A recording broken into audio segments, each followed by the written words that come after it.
happens when a career setback becomes a catalyst for building something extraordinary? And what happens when you're bold enough to set a show in the future, and why does it work? And what are the secrets to creating audio content that people actually want to listen to these days? Today's episode is all about turning challenges into opportunities in a world of podcasting and branded content.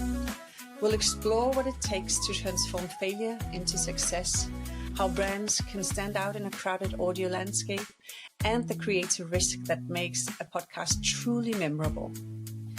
My guest on this episode is Morton, founder of Lower Street Media, a successful branded content podcast agency that's helping brands all over the world push creative boundaries and forge meaningful connections with their audiences.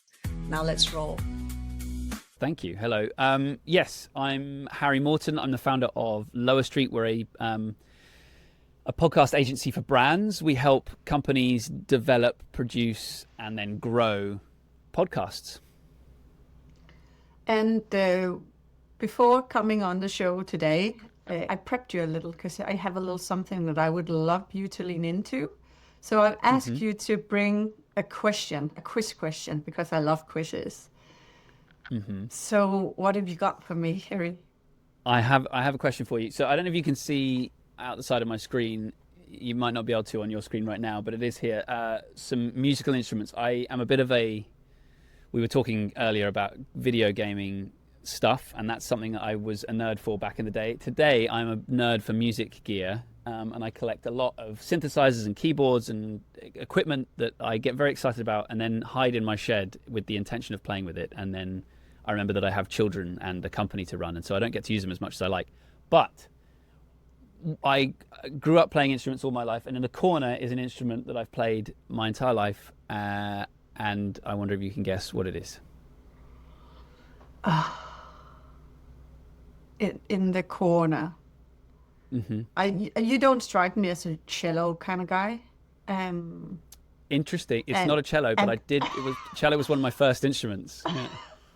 I played as a kid. Mine was the flute. All Danes born in the 80s played the flute.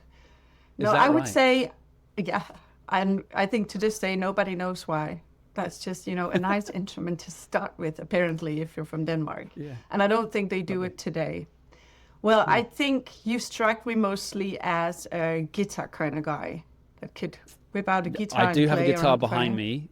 I can play a little bit of guitar, but I'm not very good. I'm a drummer, so I've got a drum kit in the corner, which I can't show you because I can't move the camera, but it's over there, and I don't get to play it very often. But nice one. Oh. Yes. So I'll make a mental note, so the next time we meet, we might drum up a little something. Nice. Sure, nice. Why not? Harry, I also asked you to bring a personal anecdote.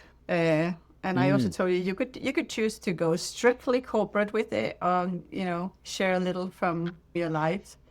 So yeah, I can share one of my first experiences with branded content, actually, or with brands in general. So my first job out of university, I went to university to study music technology because I was a drummer and a music nerd and all that kind of stuff. So I went to do that, and when I left, I went into post-production. So I went to join a studio in London to do sound for TV ads, and so we do things for like Colgate toothpaste and Barclays Bank and all these kinds of things. And I was, very junior. I was an assistant, basically a tea maker. But my main job, as I sort of progressed very slightly in the first couple of years on the technical team, was to basically log all of the work that was done in each of the studios. So there were 5 studios, and clients would come in from all these big agencies and work on their brand campaigns in all these different studios. And they needed, at the end of the day, all of that work had to be compiled on a central server so that it wouldn't be lost. And so, because you might come in on Studio A on Monday and then come back for another session in Studio B on Thursday, and you need to make sure that all of the sessions, all of the recordings that cost you lots of money, were safely prepared for you and in the right order. I was not very good at that job because I am not a particularly detailed, focused person. I'm more of a creative guy. So it wasn't my happy place. I found it deeply stressful. And it was on the project for, I can't remember the agency now, but it was for Domestos, which is a bleach product in the UK. I don't know if it's in Europe. And they had this campaign back in would have been around 2010, for these like bacteria that lived inside your toilet, and they were these animated gangsters, like New York or Chicago gangster bacteria. And of course, Domestos would come to save the day and wash away all the bacteria. And so they got all these voice actors in to do these crazy voices for the product. And of course, I messed up the logging of the session. So they came in the next day, and all of that work was wiped, and it cost the agency lots of money and the company that I work for lots of money. And I was promptly let go, and I left that company devastated. I was like, what am I going to do? This is my big shot to work in audio, in advertising. What the hell am I going to do? And it was, I suppose the rest is history. But here I am running a podcast company now. But so my start in all of this wasn't a particularly strong one. I love the fact that could actually have been the end of your audio career, right? So this is kind of a pivot, because now you sit here. It was for a while. Yeah, it was the end of my audio career for a while. I ended up in like sales and marketing roles in completely unrelated fields for a few years after that. So yeah, it kind of almost was. Oh, wow. Yeah, and as we speak of Lower Street, you and your team are kind of scattered all over.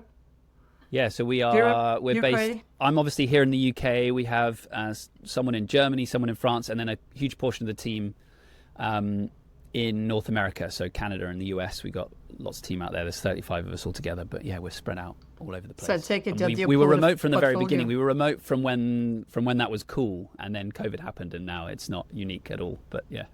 But it still works for you guys, doesn't it? Mm-hmm. Yeah, we love it. Yeah, wonderful. Okay, Harry, one of the things that we talked about us wanting to cover today is actually how you work with clients in the podcasting space when it comes to branded podcasts.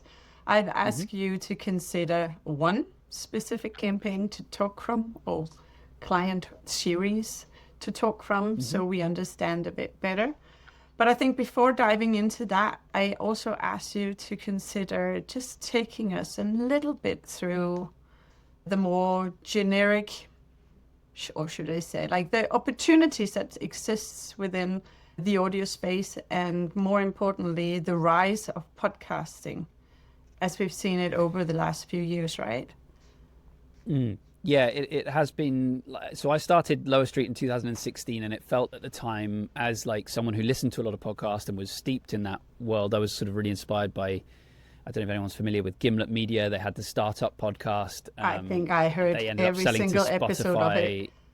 It was amazing. And I found that really, really inspiring. So I was starting around that time. And so I was listening to that and sort of really wanting to sort of create a company in that sort of vein.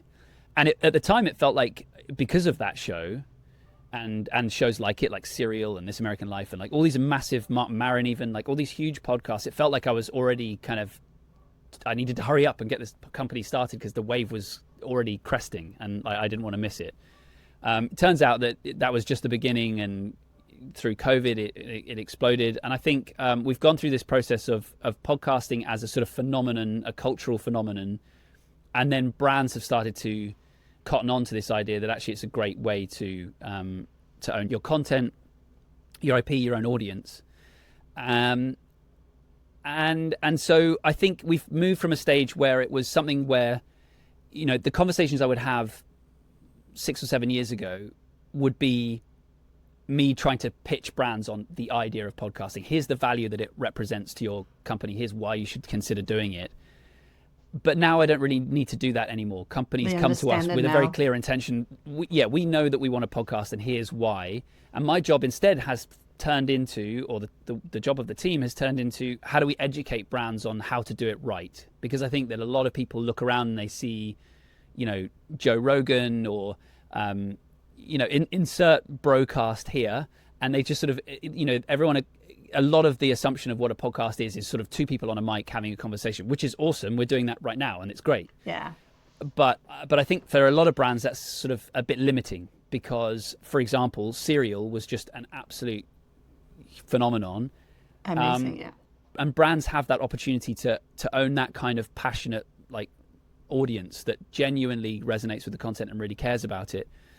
Not everything has to be two smart people on a mic having a conversation. And so I think that's sort of the transition we're going through now. The sort of awareness of podcasting is pretty broad and well understood now, but how we use podcasting really, really well is another thing entirely. And so we're sort of going through that transition now, I think. I can still imagine, though, that one of your biggest tasks must be to kill darlings coming from the client, and also make them understand that the repetition of the brand name, it does not necessarily equal a successful podcast episode.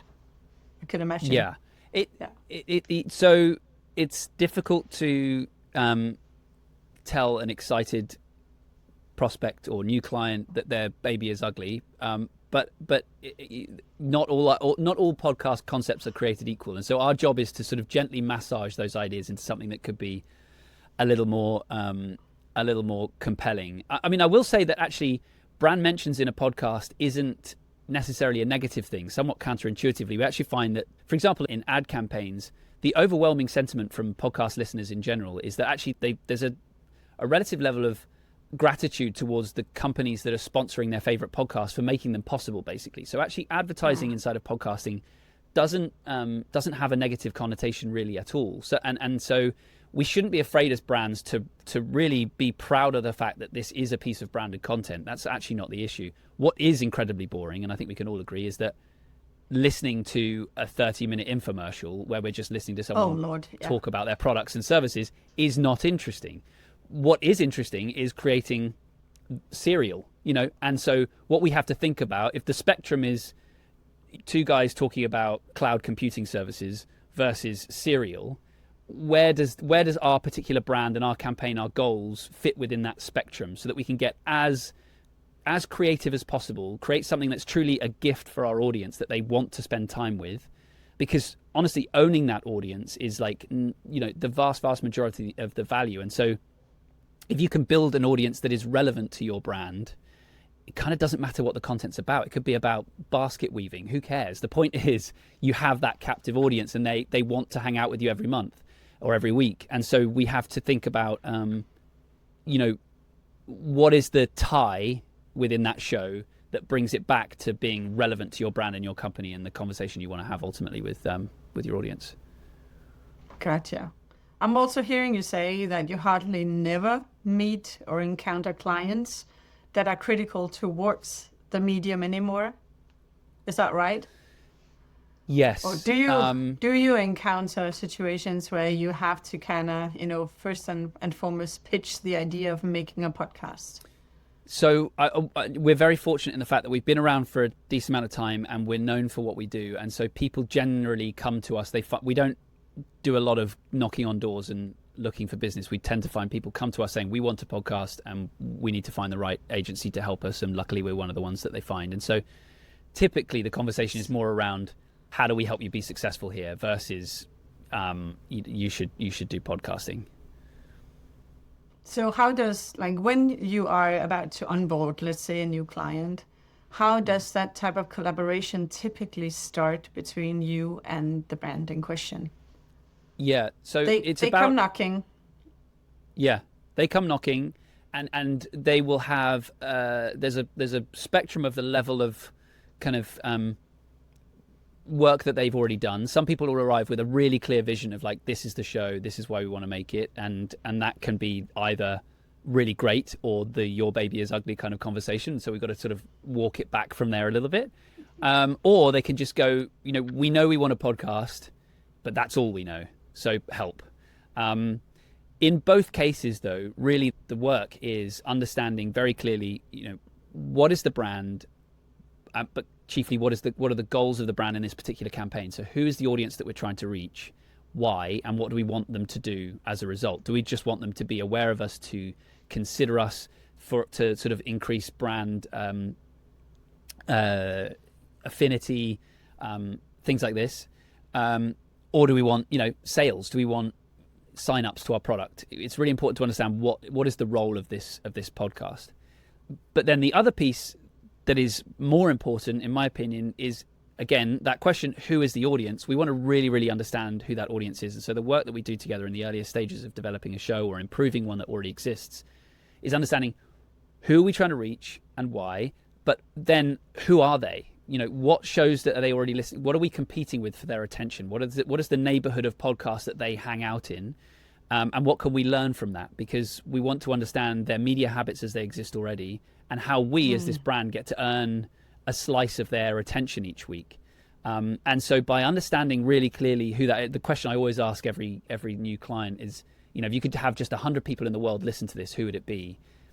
Because we want to be as specific as possible. The inclination, as with much, I mean, this will be a very familiar concept to lots of people in content marketing. But oftentimes we try to make something that will appeal to as broader audience as possible, because we don't want to rule anyone out. Well, they're interesting to us, and this is our primary market, but also we got this market and this market, and we don't want to rule any of those out. Unfortunately, trying to make something for everyone makes just a watery, beige, boring thing that's not interesting to anybody. So instead, what we always try to encourage people to do is focus on the absolute number one people. If you could just have these people really care about you, who would they be? And that, somewhat counterintuitively, making something really specific for that audience then becomes more interesting to a broader audience anyway, because it serves a genuine purpose and it's doing something unique.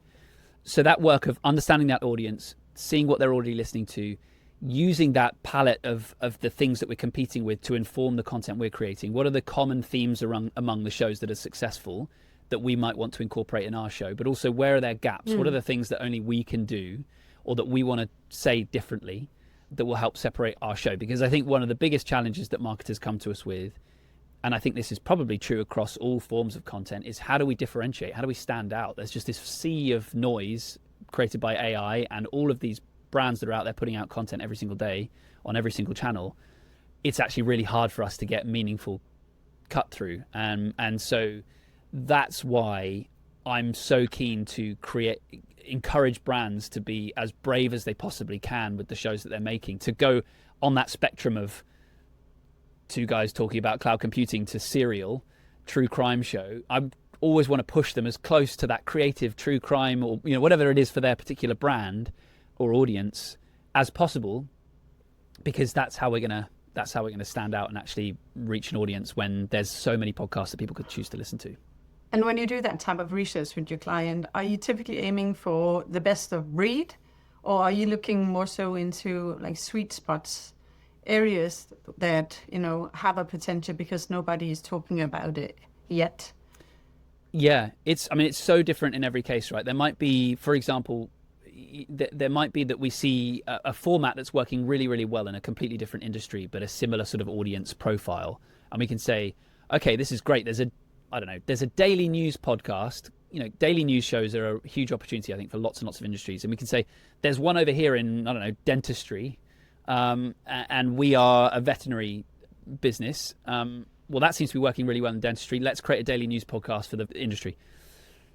So that, so working by sort of basically copying something that you're not competing with and using that format because it's shown to be working. And in other cases, it's just like, there are 20 different shows in this particular niche that we're realistically competing with. Probably 95% of them are interview-based shows, two people talking on a Riverside or Zoom call, covering sort of, thought leadership as a broad term. Mm-hmm. So what can we create that's different to that? Which isn't that hard of a creative challenge, but no. Yeah, I hope that answers the question. Yeah, it does. I'm also thinking, like, in terms of podcast budget. Like, I could imagine that people come to you and say, we want to do podcasting. How big, mm-hmm. How much do you need to kind of chime in on the budget talk with the client? Because I'm assuming that podcast, while it may not be the most expensive activity within the marketing mix, it is potentially not the cheapest either, right? Does that play a big role in your conversation with your client initially? Yeah, so if we compare it to doing a traditional big video or TV campaign or an outdoor campaign or things like this, podcasting is incredibly efficient. There's a stat that we like to talk about called cost per minute of attention. And basically, if you were to add up, we see such incredible levels of engagement with audio podcasting. So, for example, it's very common for us to have 80 plus completion rate of episodes. So what that means is, of someone that hits play on your podcast on Apple or Spotify or wherever, on average, those listeners are making it through 80% of that content. That's and when we're saying that a podcast episode is 30 to 40 minutes long, that's an incredible amount of time that you're spending with that audience. And if you compare that to what you'll see on YouTube, on Facebook, on whatever channel you might want to consider, email even, the cost of having that, you divide the amount of money you spent by the minutes of attention that you've created, and we find that podcasting outperforms every channel almost every single time. It's incredibly efficient in that way. So, and that's just purely because the habit that it creates. Someone will subscribe to your show, they get the episode every week, they will hit play, and they might listen in their car on the commute to work, or they might listen while they're at the gym, or they might listen while they're making breakfast. You have their captive attention where their hands and their eyes are busy doing other things. And so that's incredibly powerful. So what that means is actually the cost of it is incredibly reasonable compared to other channels. The answer of, what does a podcast cost is, of course, how long is a piece of string? What we so it could be as little. So a few things to say. The first one is to say that it's important, if you're going to get a value from the show, to invest as much in creating the thing or as much in promoting the podcast that you've created as making it. A lot of brands will put their effort into making this thing. They'll put it on their website. They'll post on LinkedIn, and it'll be kind of underwhelming because no one knows that it's there. So it's really, really important that we don't just invest in making a great show. We invest in putting that out into the world and being proud of this thing that we've made and shoving it down everybody's throats. It's very, very, very important. Shoving it down everybody's throats in a strategic way, I should be clear. So that's one thing to consider. The other thing to consider is that a lot of time, a thing that I hear very often from brands is, this is a new channel to us. We want to test the waters. So we want to kind of bootstrap it to begin with. And if we see success, then we'll double down. Totally understand that. The challenge is, it's very hard to do content well cheaply. So you can't actually know whether your show is going to work or not by half-arsing it and then seeing if you get any result. Because basically, if you do something bootstrapped to see how it performs, well, it's going to perform poorly because you're up against 20 other podcasts in your niche, against all your competitors and a bunch of other shows like comedy and Joe Rogan and true crime. All of this content that people could be spending their time in podcasting listening to, you have to stand out from that. So if you make something that is underwhelming or not as good as it could be, well, then you're not going to get any of that or any of the results that make podcasting wonderful. And so the only way, and this is sometimes a little hard to hear, the only way you're going to know if it's worth it is by really doing it properly. And so I would encourage people to think about, and this is something that we work with clients a lot, or prospects that don't become clients, is podcasting right? What are you trying to achieve? Is podcasting the right fit for that? Or is it just because it's a hot thing and everyone in the boardroom is saying we should start a podcast? Does it actually contribute to the goals that you're trying to achieve? And if that's true, and if it, for example, typically those goals should revolve around branding. If you're looking for direct ROI of like coupon code usage over the next week, you should go and do a podcast ad campaign. You probably shouldn't start your own show because it's just not going to deliver results quickly. So know why you're doing it. Be sure that you're doing it for the right reasons. And then if you're confident in that strategy, then invest in it fully. Nice. All right, Harry, I think we should lean a little into the campaign that you've picked for today and start talking a little bit about that. So I would like you to start off with basically describing the campaign in a nutshell, just to give our audience today an idea of what we're talking about here. So we worked with Boston Consulting Group we worked with them on a lot of campaigns. We worked with them on something around COP, and I believe it was COP 27. It was a few years ago now. It was 2023 perhaps. And their strategic objective at the time was climate. That's what they were working on. That was a big market for them and something they were focused on. They wanted to really have an impact at COP27 and get some earned media around it. They wanted to have people really engage and listen, and they wanted to get some coverage of what they were doing. And so they came to us with the idea of creating a podcast around that.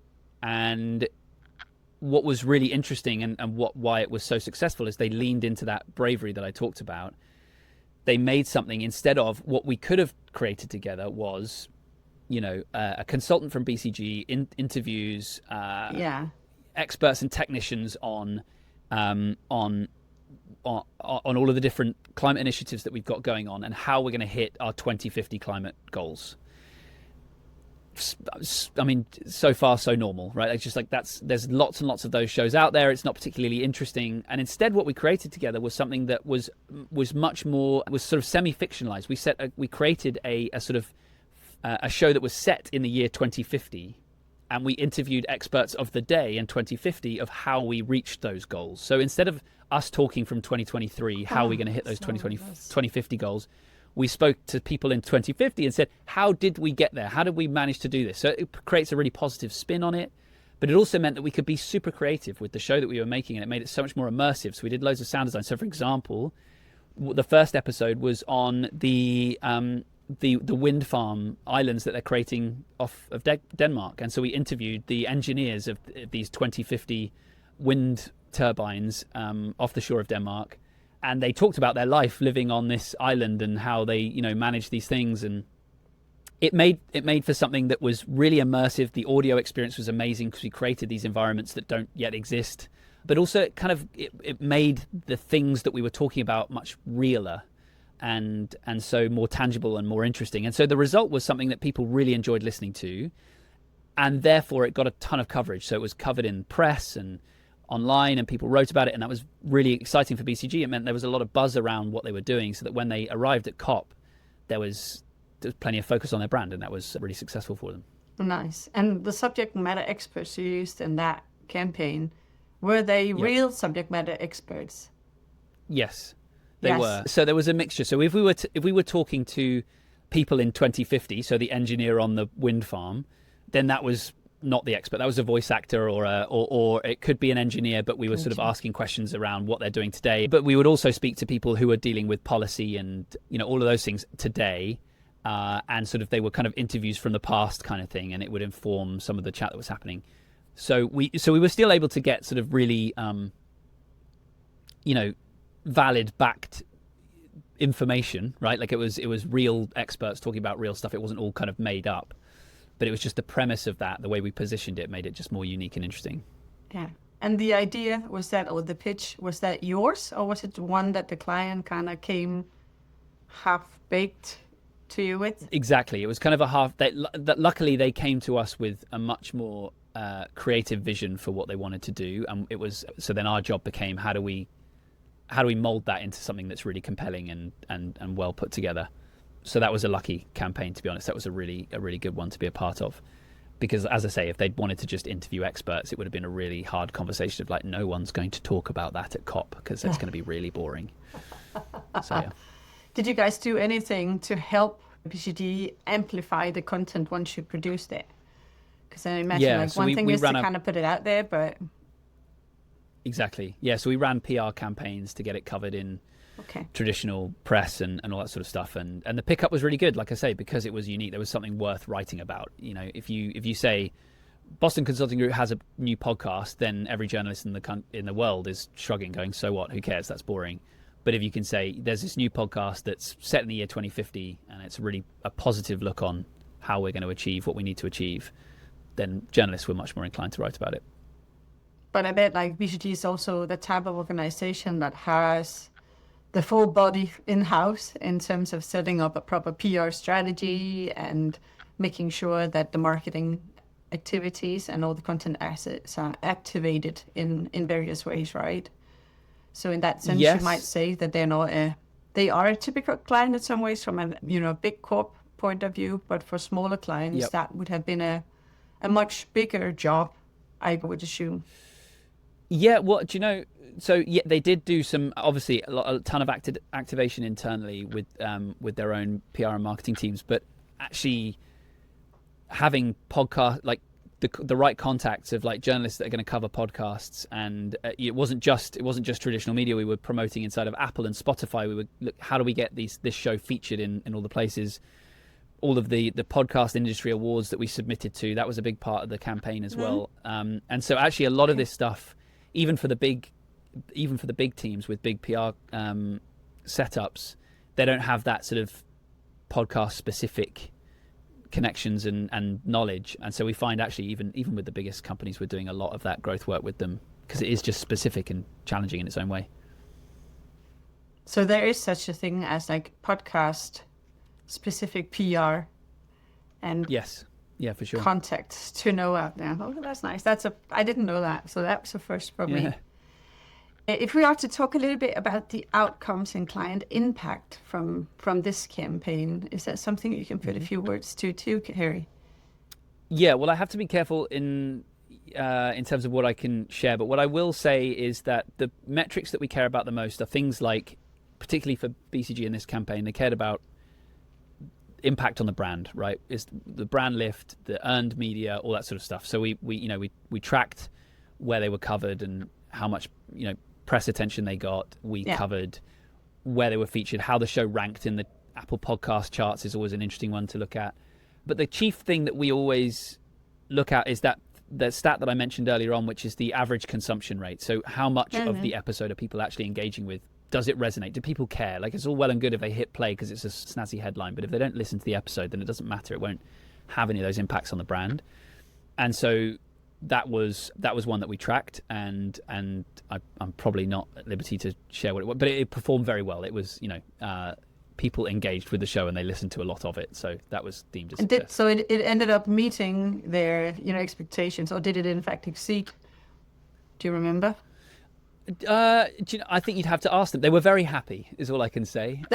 They were very, very pleased with it, and we've done lots more work with them since. So I think it was that was going to be my next question. Has it been repeat work coming from these guys? Yeah, but that's good to know. I need to. I think if you can drop me a link, that's something that we can kind of share in the show notes here as well, if anybody's interested in looking into this case.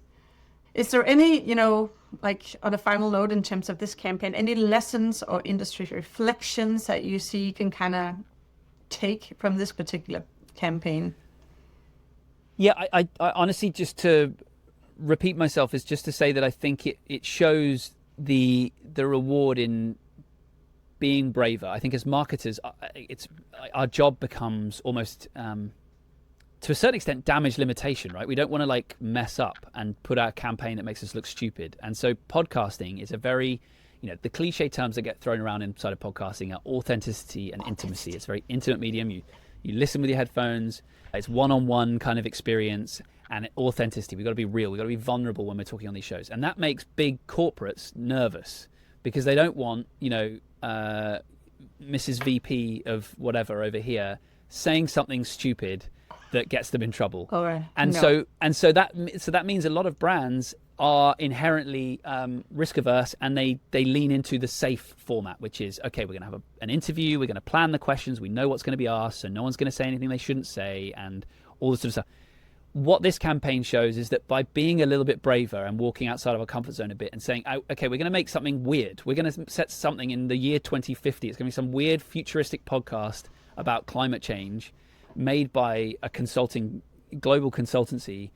That sounds strange. It can make people feel a little uncomfortable. And what it shows is but people then actually care, and they lean in and they go, oh, this is amazing. This is worth me writing about. This is worth me listening to. It's really hard to get senior leadership people to spend time with content. And so the only way we can hope to do that is by creating something that's worth their attention.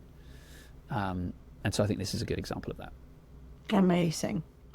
All right, Harry. I think we should say that's a wrap up for the campaign. But before I let you go, I have a few more things that I actually, asked you to prepare a bit. The shout out campaign is a section where you can either tell us about an idea you have lying around in your desktop drawer, just ready for that perfect client to pop in and say, here I am, give me your best ideas. Or you can give a shout out to someone in the industry that you feel are doing an amazing job, either on a specific campaign or just in general. Because, sharing the love in our parts of the industry is something that at least is something that is very close to my heart and the Institute's heart. Yeah, awesome. Well, I'm going to be entirely egotistical and selfish because the thing that came to mind is something that I write a lot on LinkedIn. And this is a podcast that I want to be made. It doesn't matter. It doesn't have to be my company that makes it if you don't want to, but I just want this podcast to exist. I've got a series of posts I do on LinkedIn of free podcast idea for X, insert brand. And a while ago, I did one for Bic, the ballpoint pen company. They had an ad, just an image ad that showed three shots of their product, the pen. And there's one from 1955, one from 1985, and one from 2015. So I think it's quite an old ad now. Well, obviously. But the product, as you can imagine, is exactly the same. So it's just in 1955 and 2015. Yeah. The Bic pen hasn't changed. It's like, it is what it is. It's wonderful, and it's one of the best-selling products in the world. So I came up with this concept for a podcast called Ain't Broke, which is a show about things that remain reassuringly consistent in a rapidly changing world. And it got a bit of love on LinkedIn, and I think that show should exist. It could be things like, an episode on the handshake that's been around since the Greek times, and we still do it today. Or, what's in your wallet? We all still, just have wallets, and we carry them around every day, and they're kind of the same. Family arguments at Christmas, nothing, it doesn't matter how the world changes. We're all still going to bicker at Christmas time. I think that would be a really fun show, and I think Bic should be the ones to make it. Yeah. So there's my chef I have today. to say, Maybe not as generous I'm as guilty you of being a lover. I think it's a very, very good idea. Let's see if anybody within the next few months are coming up with something that sounds or feels a bit like that. It's a good idea for sure, exactly. Harry. Awesome. Before I let you go, one final question. Mm-hmm. If you and I were ever to meet in a karaoke bar, what would your karaoke song be to kind of beat me in karaoke? If we were to meet in a karaoke bar, then something terrible would have gone wrong. I don't know why that occurrence would ever happen, and so I would be buried in the corner with my head under a pillow.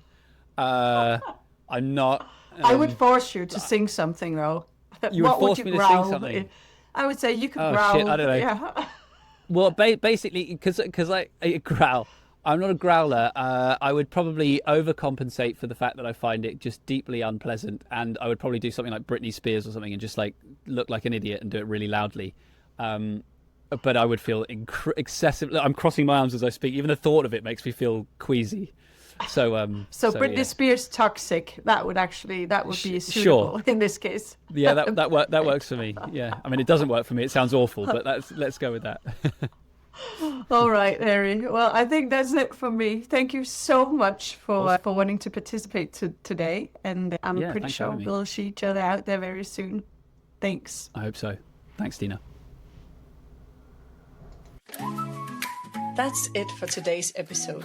If you like what you've heard today, make sure to hit that like and subscribe button. The Branded Content That Works podcast is brought to you by the Native Advertising Institute, the global one-stop shop for media companies and agencies wanting to succeed with branded content and native advertising. And more importantly, the world's biggest tribe of strategic and creative minds working in branded content and native advertising. If you're a media company, a trade publisher, or creative agency working in the space of branded content and native advertising, I would recommend that you consider joining the NAI Plus community. Simply go to the Institute's website to read all about what this membership has to offer you. I'm Stine Holmgaard. Thank you for listening. We'll see you next time.